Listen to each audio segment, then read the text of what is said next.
Y'all want to learn how to cast and mass produce the things you've made by hand without using a 3D printer? Okay, let's do this.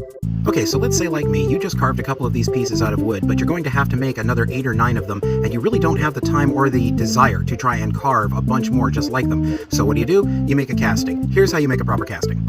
First, you're going to need to get yourself some kind of a disposable box. You can even cut a plastic or paper cup in half. I like to just hammer together a couple of pieces of wood. It's super easy, and you want to leave the bottom wide open. You can use cardboard, but it's not going to handle the wetness of the plaster and everything well, and that'll come later. First off, you take a bit of clay. It needs to be natural clay, not the plasticine kind. It's got to be the earthy type clay. Anything else just interferes with the silicone. So you take that and you mash it down to fill just about halfway into the box from the bottom. Next, you take your pieces and you figure out where you don't mind the seam being. I find that all around the sides always seems pretty easy to sand down. So you mash them in about halfway down. Make it so that there's no gaps or anything underneath them. The whole key to this is that it can only be across the top of the object. Then take a couple of pieces of clay and stick them along the bottom or top, specifically where you want to be able to pour in the resin, so this will become specifically a little funnel for you to be able to fill it with. Next up, take a little bit more of that clay and construct yourself a little dam wall. I mean, a little dike wall. I mean, nothing, okay, none of this sounds right. Just a little wall around it. Now, this is going to make it so that the silicone will only be in the middle of the mold. You don't want that basically sandwiched on the outsides between your layers of plaster later, because that'll make it too squishy and it won't hold its shape. You'll realize why later. Now that you've got your guarded area, you want to take out your platinum grade silicone. This particular kind I'm using is a little bit more expensive because it hardens in about 10 minutes and fully cures in about 30 minutes, which saves me a tremendous amount of time. Make sure you mix it thoroughly and then pour it all over your object or objects. Just make sure that absolutely everything is completely covered, not just a little bit over a surface that's kind of coming up out of the liquid. No, you need it completely covered over in order to make a good solid mold. Once that solidifies, and I usually find out the hard way by repeatedly touching it and getting it stuck to my fingers, you are then going to remove your little clay wall so that the plaster can go all around the outsides as well as on top of your silicone. Now, before pouring your plaster, you're going to want to either take a couple of little marbles or a couple of small sticks. Toothpicks will even work for this. This is just something to make sure that the mold goes on straight every time. And go ahead and just jam them nice and deep into that clay with enough sticking up that it will add some stability to both sides of the mold. Next up, you're going to want to mix your plaster of Paris. Now, with most of the common brands, it's 2 parts plaster to just a teensy bit over 1 part water. Now, if you made sure you got your clay all up around the edges, this should not seep through to the bottom. If it does, then it's irritating, but you can still take care of it later. And now we leave that to dry. Now, usually it does harden pretty quickly, but honestly, it's still pretty brittle until it's 100% dry, and I leave it at least 12 hours before it's anywhere close to that. So let's just hang out and have some coffee, shall we? Tick-tock, tick-tock, tick-tock. Okay, now that the plaster is dry, we're going to move on to phase 2. You're going to want to flip this box right over and yank out all that clay that you had packed into the bottom originally, making sure to scrape out every little trace of it. Wow, so that's what all that clay was looking at the whole time. Anyway, so now we're going to want to make the other side of the silicone mold. Now, silicone doesn't just stick to itself.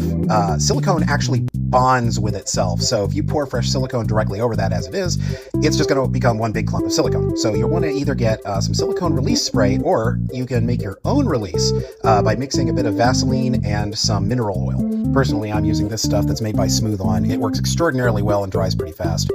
Either one you use, though, you want to give it about 15 minutes just to be safe. Now, just like before, we are going to make a little wall around these guys to make sure that the silicone doesn't go all the way out around the edges. So we're just going to stick that in. Also, be sure that you have replaced any clay that might have gotten pulled away from the little plug area at the bottom where you're going to be pouring your resin in eventually. Once you've got all that taken care of, go ahead and mix another little batch of silicone and pour it over the whole thing. Once again, making sure to cover up absolutely everything.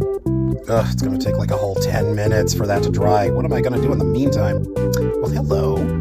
Okay, once that silicone hardens, you're going to want to go ahead and peel away that little clay barrier, and you want to make sure you get it all out of there. You're going to want to make sure there's absolutely nothing blocking the space that you're going to want to fill with all that new plaster. Now, those little sticks or marbles, whatever you decided to use, should still be sticking out of there because they're going to go into this new plaster as well. Also, while you're in there, you'll want to cut away any bits of silicone that might have dribbled past your little barrier. We want to make sure that this thing is nice and even. Now, once you get all that cleared away, before you pour the next layer of plaster, you're going to want to go ahead and take a little bit of straight Vaseline and just smear it all over the current layer of plaster to keep anything from not only adhering to itself, but also from getting stuck into the cracks and crevices of the other plaster as well. Because, well, I'll tell you, once that stuff hardens, it is a mother to try and pull apart. And once you're all greased up, go ahead and mix up that plaster and pour it on in just like the other side. And now now, as if I was just testing my own dang patience, I'm going to leave this one to dry for another 12 hours. Tick-tock, tick-tock, tick-tock. And finally, we have a completely dry mold.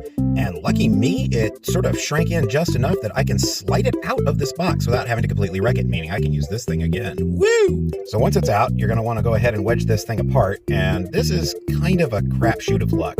Sometimes it'll pop apart super easy, sometimes the plaster got around itself a bit too much and you might have to use a screwdriver to pry it loose, but either way, just, keep wiggling at it gently, don't lose your temper with it, and it should come apart eventually. Once you've got that thing cracked open, go ahead and remove your piece from it, along with any of the clay that you had at the front, and what you should have left over is a nice separatable indentation of your object or objects, sandwiched nicely between two snug pieces of plaster. So now let's go ahead and try pouring some resin into this thing. Now, unlike with the silicone, you don't necessarily have to use mold release, but it will help keep the silicone intact if you do. So once you get those pieces popped back together, you're going to want to take a rubber band or a couple of rubber bands and wrap those nice and tight around the whole thing.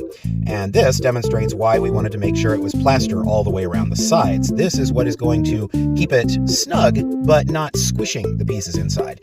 If the silicone were exposed around the edges, there would be too much squishiness and it would end up basically making very flat looking pieces compared to your originals. Once you got that all set up, go ahead and pour in your resin. Now, if you're on a budget, you'll want to test this at least once with water just to see precisely how much you will need to fill the mold, because there is nothing more wasteful than making like a whole cup of that stuff to discover that you only needed about an ounce.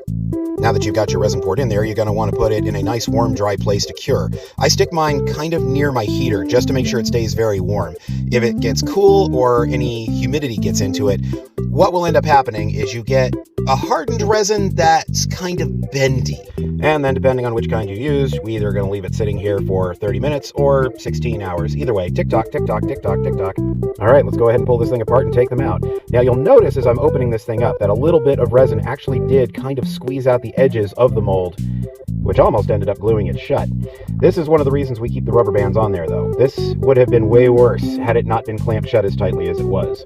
Now, depending on how much gap space you left at the bottom, you're going to have some stuff to trim away. Obviously, there's going to be at least a little something around the edges where the two sides of the mold met. This can all be trimmed away with an X-Acto knife, or in some cases, just with your fingernails. Now bear in mind that this will be coming out with the exact same texture as what you put in there. So if what you put in wasn't shiny and glossy, then chances are it's not going to come out shiny and glossy. But that's not to say you can't make it shiny and glossy. Now this is obviously a solid white resin that I'm using, but if you have transparent resin and you want to make it super glassy looking, all you have to do is either take a little bit of transparent spray sealant or just whip out some gloves and coat the outside with a little bit of extra resin and just let it cure out in the open. Either way, you'll end up with something that's either completely transparent or at least clear enough that light will pass through it beautifully. So get out there and get creative. I actually would be very interested to see what you come up with yourself, so hey, show me. In the meantime, Auf Wiedersehen. Schnitzel. And